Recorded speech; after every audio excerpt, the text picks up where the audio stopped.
Hey guys, Moose here. We are back with some more Stonehearth in our Rayya's Children playthrough. Just before I started recording, I got a prompt that the town items are full, which you can see down here. We got 4 more than we are allowed to have. That's okay. We're gonna resolve that real quick. But shit, I don't actually have a stall on this one. Alright, that's okay. We'll make one. Was that under Potter, I think? Let's get one of those cranked out real quick. Maybe, I feel like maybe I did have one, I just didn't place it or something. No? No, I think I'm just remembering wrong because I'd recently moved the one in the other playthrough. That's okay. Where'd it go? Not made yet? I hear him make... No, that's the mason? Yeah. Could you make it though? I'd like to get rid of it. Not get rid of it. I mean, I'd like to place it so that I can get rid of some stuff, but whatever. It'll get done when it gets done. I think these are all supposed to be going fallow soon. This one's just fucked. I'm gonna remove it so they don't waste their time on it. And that should work fine. Let's see if it's done being made now. No, still not. It is making it right here. It'll be in there shortly. Just gotta wait for it to finish, taking a little bit to make. We have a lot of trees. I'm gonna get rid of a lot of those. We do not need that many oak trees. No, this'll do. Get down to like 30, I think is a good number. That should be fine. Don't need this much leather. Get rid of a bunch of that. We're short on thread because I think I sold a lot of that recently. I'm gonna sell all this. I don't think we need it. I think we made more because we rebuilt it. It doesn't pull from inventory, unfortunately. So that's fine. Do we have any extra pelts? Get rid of the raccoon. No. Get rid of the squirrel pelts. I know there's no difference between any of them, but I feel like I'd rather have like fox and raccoon than squirrel. As stupid as that might sound. It's a little silly, but, you know, whatever. Alright, so we can place the thing now, so let's just plop it down over here. No reason not to. Get it in there, and this one should be done very soon. You know what? I'm actually just gonna kill it. We don't need this. We don't need this.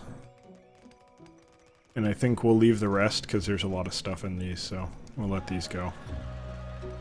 Some rotten stuff over here, that's not good.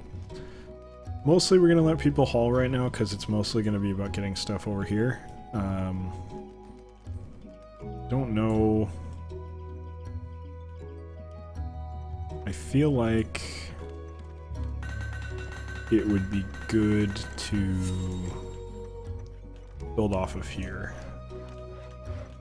So let's do that.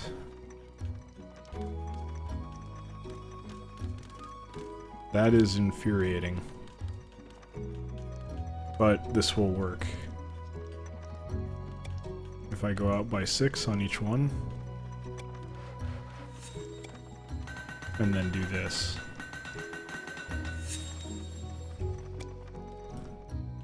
Yeah, that's acceptable. I know it looks like a dick right now, but that's fine. Don't sweat it. Just pretend that didn't, you know, that's not happening. Don't worry about it. Probably get rid of this. Is this rotting? Yeah, it's rotting. Not gonna waste their time removing those. Carrots will go. A lot of this stuff's just rotting in the field because there's too many farms right now. That's fine. Not a major concern, to be honest. Okay. I think our little castle's good. No need to mess with it much at this point. This is a good little area. I don't know how much of this storage space we're actually using, but the thing about storing all the food here is we also would like to probably have living quarters and dining areas near here. So we're probably going to work on that next. Invaders are approaching. Hopefully everyone's smart enough to run away. Gonna make the decision for them. Nope. Why do I always hit the wrong button in this game? It's not that the UI is bad, the UI is fine. I'm just stupid. Like, I don't know why, I'm like, alright, I need to unpause the game, so let's, like, make it easier to look inside buildings and make it easier to see underground. One of those two should do it. It's just, like, I must be stupid or something, I don't know. Oh well, that's life. Well, while we're killing these guys, I finally got... I mean, not. Okay, I phrased that horribly. While we're killing these guys, I should mention I got the replacement power supply finally. Though it came... Wait, no, I already told you guys I got it. That's not what I meant to say. I got it a few days ago, but I finally found time to install it. That's what I meant to say. Sorry, I'm a little slow today. Yeah, finally installed it. I gotta say, it's nice to have a newer one. The other one was used in a home where there was a, like, guy who chain smokes, like, a... Well, let me put it this way, I'm surprised he's not dead yet. A lot of cigarettes. And I could tell, like, looking at the computer, I could tell that it was in the home of someone who smoked. And I'm not really happy about that. I need to clean it. And pretty thoroughly, too, because the smoke mixes with the dust and then it gets on the fans, and so it's, like, inside the power supply. So I have to figure out some way to get it out. I don't know if my vacuum's powerful enough to do that. I might need something to, like, shoot air in there, like, canned air, I guess. Obviously, that's the word I was looking for. Probably gonna have to do that, but I don't have any right now. I'm gonna have to, you know, do the normal thing, borrow some from work, but not there yet. Still the raccoon pelts. So yeah, I gotta go do that at some point. I'm a little annoyed by it, but, you know, it's life. I'm not gonna sweat it too much. But I will... I am gonna fix up that computer and not use it personally, but it is going to see use. I don't know where or how. Probably not me using it, but it's possible. Get rid of these because they're rotting. Get rid of these because they're shitty. Wow, I'm, like, legitimately shocked I haven't finished with all this shit. Kick it back up to speed 3.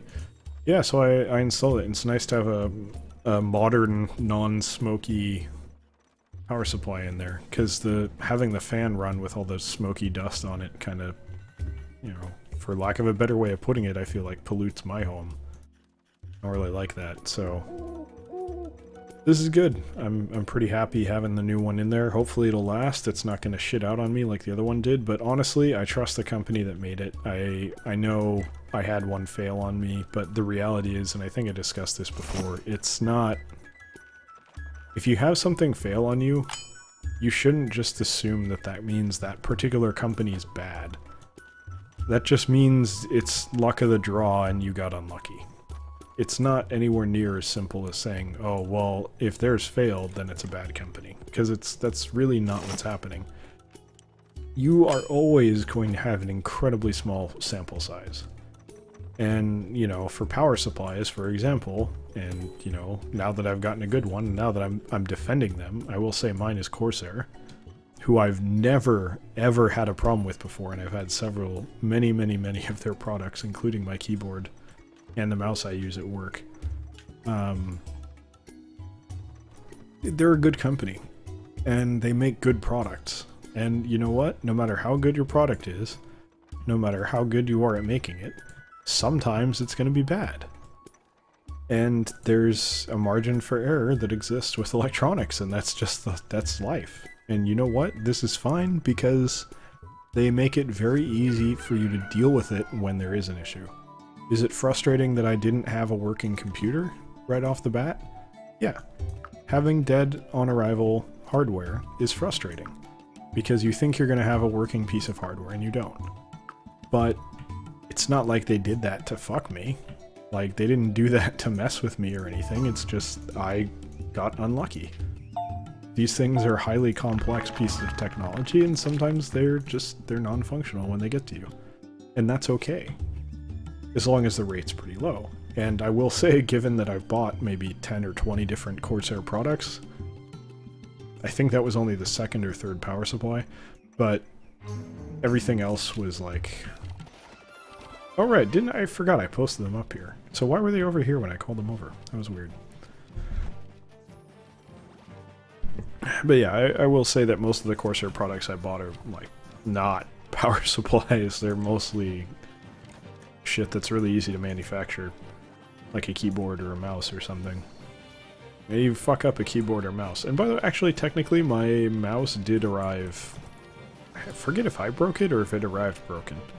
And it wasn't like non-functional broken. It was like one small piece of plastic wasn't fully seated where it was supposed to be, so I had to like click it in, which as soon as I realized that's what was wrong, it took me like all of a quarter of a second to make that happen. But I think that was my fault. I think I had pulled it out by fiddling with it, so I'm not gonna blame that on Corsair. But even like Seasonic, which I don't know if they're still as good as they were, but last time I built a computer before this time, they were widely regarded as pretty much the best. And I think they still are. I think Corsair is definitely up there, but Seasonic for power supplies is definitely one of the ones where it's like, they're amazing. Like, and it's not just, oh, well, everyone sucks, but they suck the least. No. They're really, really fucking good. So, even with them, there's always going to be a chance that you're getting a product it's just, you rolled poorly, you got the bad one. And shit happens, you know? I don't think there's anything really wrong with that. Knowing how manufacturing works and knowing all the details that go into it and how complex it can be, I get it. I completely understand why that happens, and it's fine. There's nothing wrong with it. And I understand being frustrated by it, but I feel like at a certain point, even though you're being inconvenienced, you have to step back and realize that, you know, if you were gonna make it completely... Basically, one of two things would happen. If you were gonna completely avoid that kind of error, I feel like you'd either need to pay like 3 times as much for the product to accommodate the, like, absolutely ridiculous amount of stuff that they'd have to do to make that happen, which... If you think about it, the cost of improving quality by a certain percentage is exponential. So from like 1% to 2% is like if your product basically fails every time, that's pretty cheap. But on the other hand, if you're going from 99% to 100%, that is profoundly expensive. And it's difficult to get into the reasons for that here, but you'll just have to trust me. That is the way the world works. And you would have to pay, at minimum, probably 3 times as much for your product if you wanted 100% success rate. And that sucks, but it's a fact of life. Manufacturing is not a simple process. And I think, generally, you'd be much happier with a, like, 2% failure rate, and then having it cost like 1/3 of the price, or even less than that. So I don't know, that's my perspective. I feel like we made the right decision overall by having them be cheaper rather than more effective. Or not more effective, but like ridiculous success, like a ridiculously low failure rate. And they already have an incredibly, it sounds like I'm excusing like, oh, well, every 1 in 5 fails, but it's cheap, so it doesn't matter. No, it's like 1 in 100 or even less than that. They're really reliable.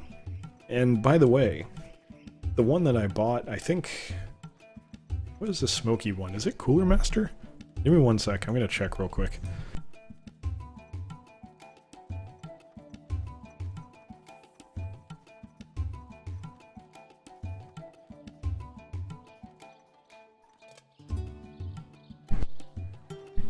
Yep, old power supplies Cooler Master. Still fucking works flawlessly. It's like 6 or 7 years old. First computer I ever built. And I would have built a computer before then. I didn't have the income, and no one was willing to, and by no one I mean my parents were not willing to finance that particular hobby. It's old. It's real old. It's powered 3 or 4 different computers over the course of pretty much that entire time, and it's been in use that whole time. So it's not like it sat for a few years doing nothing. I mean, it's been put through the paces, so to speak. And it works great. It's still completely fine. There's absolutely nothing wrong with it that I can see. So it's not like these things have like a high failure rate or aren't reliable. Power supplies, especially power supplies because of how critical they are to your computer, are really, really impressively reliable. So it's just a matter of getting one that isn't DOA. Which, you know, again, fact of life. So anyway, yeah, my power supply that failed was Corsair, but please don't take that as meaning that there's something wrong with Corsair, that you shouldn't buy Corsair. I would still go to them first and foremost for a number of products, and I would recommend them still. Because you gotta understand sometimes, even if you're frustrated, you know, having something arrive dead, or having it fail within a week, is just something that can happen. And there's good reason for it happening, unfortunately. It'd be nice to live in a world where everything was perfect, but we don't. So, that's life. I've always been really interested in all that stuff, and not just failure rates and, you know, who's best. And that was always... I worked in an electronics store at one point selling this kind of stuff and understanding, you know, hey, someone comes and says, hey, what's the best hard drive? How do you quantify...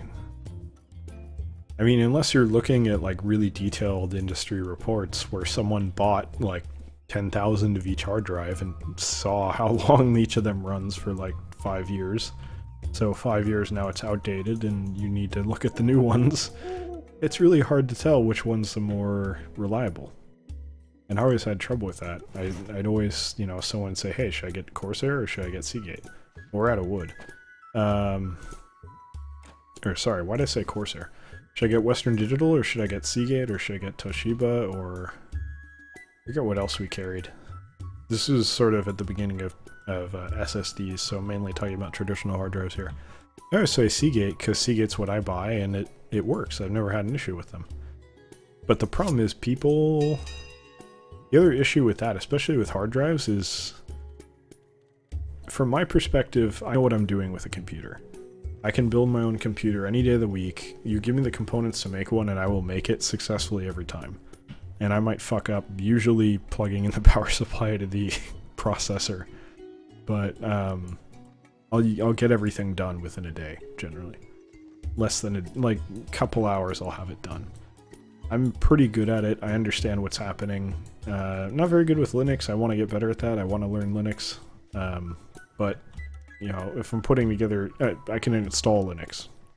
And if I don't know how, I know how to use Google enough that it's not a problem. But,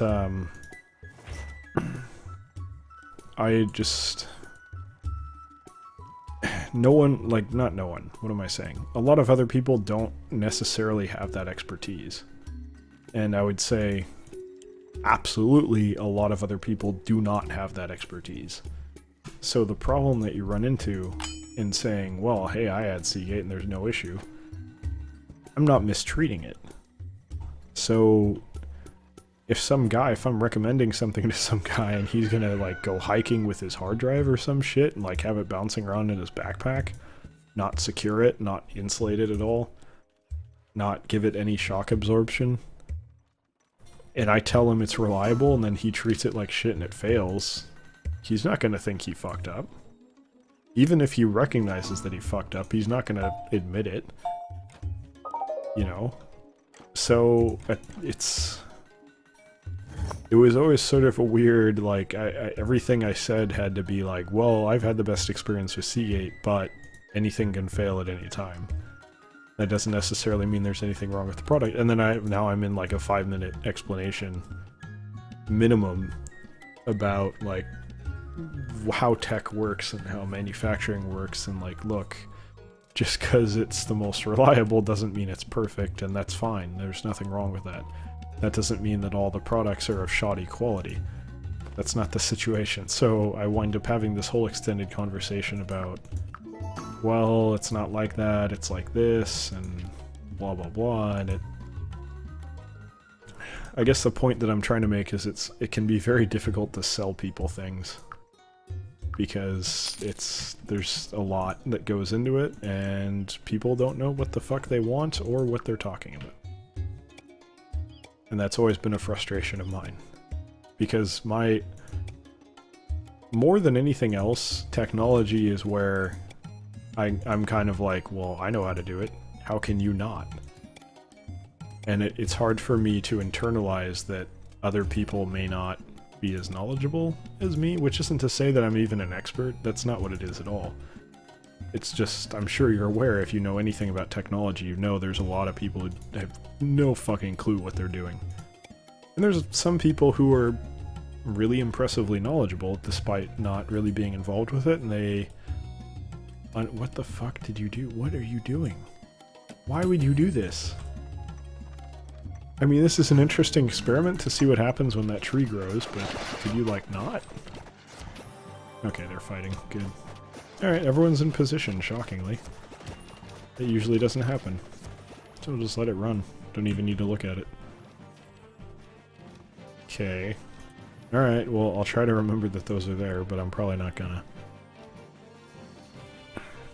But yeah, a lot of people don't really know tech, and it's scary, because if you make a recommendation and then they do something they shouldn't have done, but they don't know that they shouldn't have done it, now you're in this frustrating situation where they're going to hold you responsible for their error without any ability to recognize that it was their error. And I've been in that situation a lot. Not so much with family, because let's just say with family, I'm willing to speak my mind, even if my mind is very negative. And they understand that if they come to me and blame me for something that I didn't do, I will tear them a new asshole. And I don't care if it's in a public setting. I don't do it unprovoked, but if they blame me and they try to make it my problem or my fault, they will get thrown under the bus instantaneously. And I have no qualms about that whatsoever. So, maybe I'm kind of an asshole, but call it a defense mechanism. Anyway, that's going to do it for this episode. Thank you very much for watching. I hope you enjoyed it, and I hope you'll join us for the next one as well. Take care.